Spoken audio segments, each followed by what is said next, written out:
Hello everyone and welcome to Vedankul. BHU PG courses में admission के लिए लास्ट अपॉर्चुनिटी आपके सामने है और ये जो अपॉर्चुनिटी है वो आपके मॉप अप राउंड एडमिशन की है।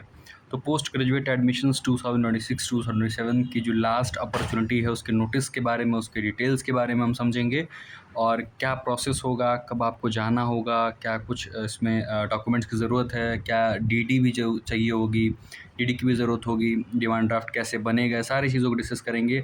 ऑफलाइन विजिट करना होगा, ऑफलाइन फॉर्म कैसे फिल करना, सारे चीज़ों की इस वीडियो हम लोग डिस्कस कर लेंगे। सो वीडियो को स्किप मत करिएगा। अगर आपको स्पीड स्लो लगे तो आप स्पीड इंक्रीज़ कर लीजिएगा अपने अकॉर्डिंग, जो आपको ठीक लगे। The university has decided to fill vacant seats through mop up round allotment, the process of which would be different from spot round. तो पॉइंट नंबर 1 आपको क्लियर हो गया होगा कि जो स्पॉट राउंड का जो प्रोसेस था उससे अलग आपका जो होगा वो प्रोसेस होगा आपका मॉप अप राउंड के लिए। पॉइंट नंबर 2 है to calculate the final vacancy for mop up round. आप सीधा सा समझ लीजिए कि 3 अगस्त से लेके 3 अगस्त से लेके जब तक mop up round allotment complete नहीं होगा तब तक जो है वो विड्रॉ ऑप्शन जो है वो डिसेबल कर दिया गया, जिससे कि कैलकुलेट किया जा सके कि कितनी सीट्स जो हैं किसी भी कोर्स में वैकेंट हैं। इसको कैलकुलेट करने के लिए ऐसा किया जा रहा है, विड्रॉ ऑप्शन आपका हटाया जा रहा है। पॉइंट नंबर 3 है mop up round shall be applicable. अब सुन लीजिए, इसको भी समझा देते हैं आपको। मॉप अप राउंड जो होगा वो हर कोर्स में एप्लीकेबल होगा, हर कोर्स के लिए होगा अगर वहाँ सीट वैकेंट होगी तो।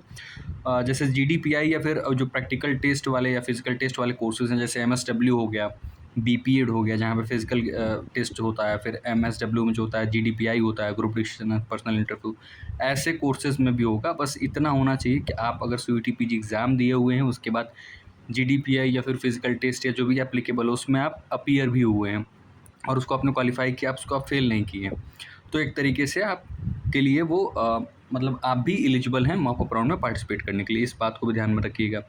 फोर्थ पॉइंट कह रहा है कि सिर्फ एक राउंड होगा, यानी कि एक अलॉटमेंट आप एक बार की जाएगी और कोई अपग्रेडेशन का आपके पास ऑप्शन नहीं रहेगा। सो इस बात को ध्यान में रखिएगा।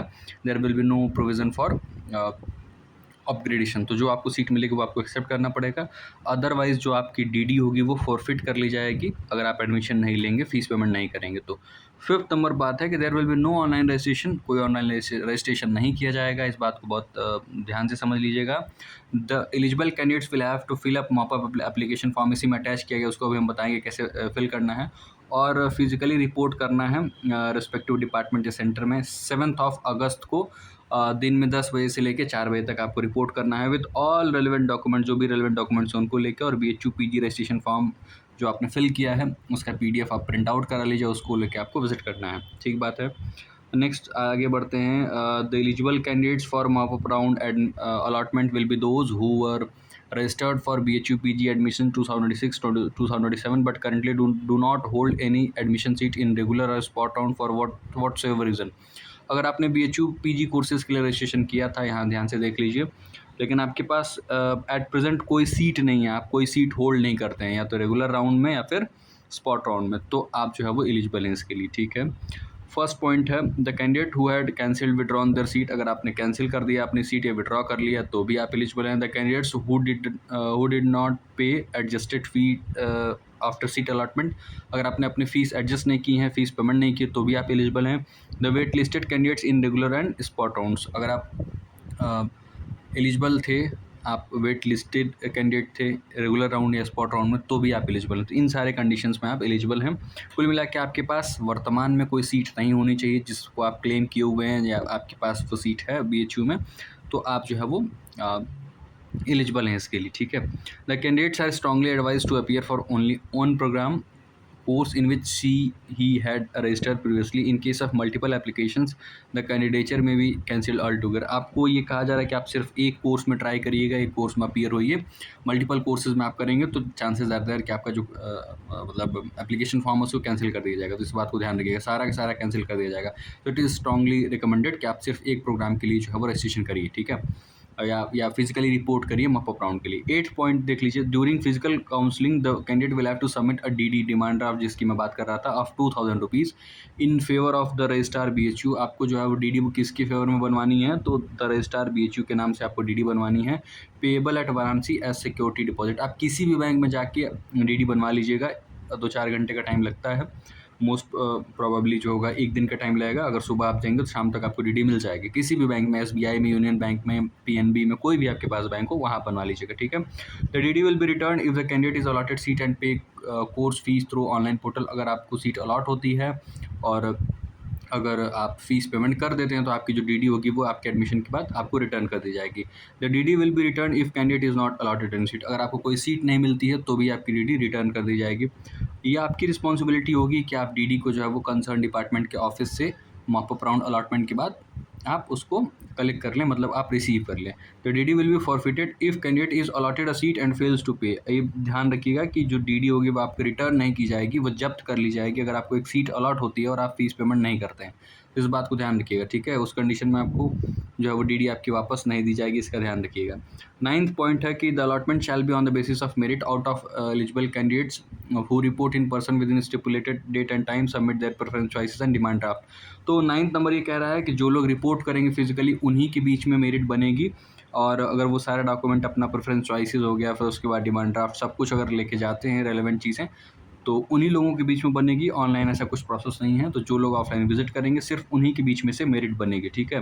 The merit of mop up round will be independent of regular round and spot round allotment and therefore will be incomparable. वही बात जो मैं समझा रहा था, मॉप अप राउंड का जो मेरिट होगा वो स्पॉट राउंड और रेगुलर राउंड से उसका कोई लेना देना नहीं है, कोई उसका लिंकेज नहीं है। उससे ज़्यादा भी हो सकती है, उससे कम भी हो सकती है, बिकॉज ये सिर्फ उन्हीं में से मेरिट बनेगी जो फिजिकली रिपोर्ट करेंगे।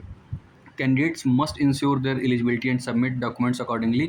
Missing or incomplete documents shall invite cancellation of their candidature. तो जो भी आप डॉक्यूमेंट्स लेके जाइए अच्छे तरीके से लेके जाइए, उसमें कोई प्रॉब्लम ना रहे, अदरवाइज़ फिर आपका जो एडमिशन है या फिर जो कैंडिडेचर है वो कैंसिल भी किया जा सकता है। इंपॉर्टेंट डेट्स क्या है? PG cancellation withdrawal will be disabled, जो ऑलरेडी हमने आपको बता दिया 3 अगस्त 3 अगस्त से ये डिसेबल कर दिया जाएगा जब तक कि मॉप अप राउंड का पूरा प्रोसेस कंप्लीट ना हो जाए अलॉटमेंट का, ठीक है। फिर declaration of vacant seats for mop up round allotment कब डिक्लेयर किया जाएगा? तो 4 अगस्त को शाम 6 बजे डिक्लेयर कर दिया जाएगा कि कौन से कोर्स में कितनी सीट्स वैकेंट हैं। Physical reporting by the candidate at respective department centre, तो ये होगा आपका 7 अगस्त को सुबह 10 बजे से लेकर शाम 4 बजे तक आपको रेस्पेक्टिव डिपार्टमेंट में you will have to report, आपको रिपोर्ट करना होगा। लाइक अगर आप एलएलबी के लिए हैं तो आपको लॉ फैकल्टी में जाना होगा, अगर आप बीएड के लिए हैं तो आपको फैकल्टी ऑफ एजुकेशन में जाना होगा। लाइक अगर आप केमिस्ट्री डिपार्टमेंट में कोई आपका कोर्स है तो वहाँ आपको केमिस्ट्री डिपार्टमेंट में विजिट करना होगा। तो कुल मिला के ऐसा है कि जहाँ पे भी आपका एडमिशन होगा वो रिस्पेक्टिव डिपार्टमेंट या सेंटर आपको विजिट करना होगा। मेरिट डिक्लेरेशन की बात की जाए बाय द डिपार्टमेंट और सेंटर ऑन नोटिस बोर्ड, तो ये जो मेरिट है वो कब डिक्लेयर की जाएगी? तो ऑन 10 अगस्त दोपहर 2 बजे ये कह रहे हैं, बट इसमें थोड़ा बहुत डिले हो सकता है बिकॉज बट स्टिल जो इनका डेट है उसके हिसाब से आप एक दिन आगे पीछे भी हो सकता है इसमें। सीट अलॉटमेंट देख लीजिए एंड फीस पेमेंट आपको कब करना होगा स्टूडेंट पोर्टल पे।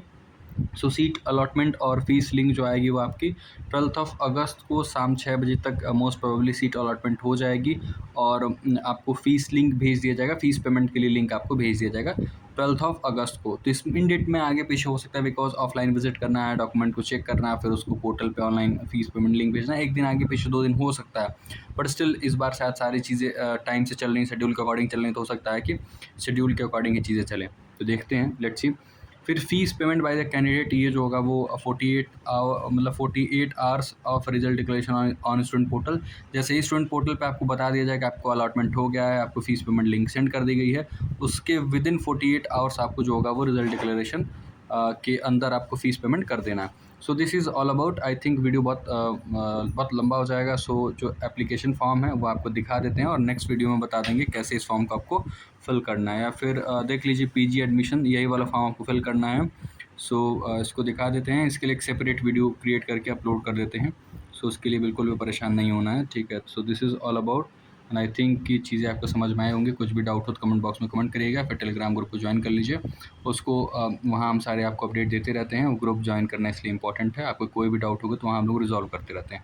This was all about. Next video में इसको बता देते हैं बहुत आराम से कि कैसे कैसे फिल करना है। Thank you very much, see you all in the next video.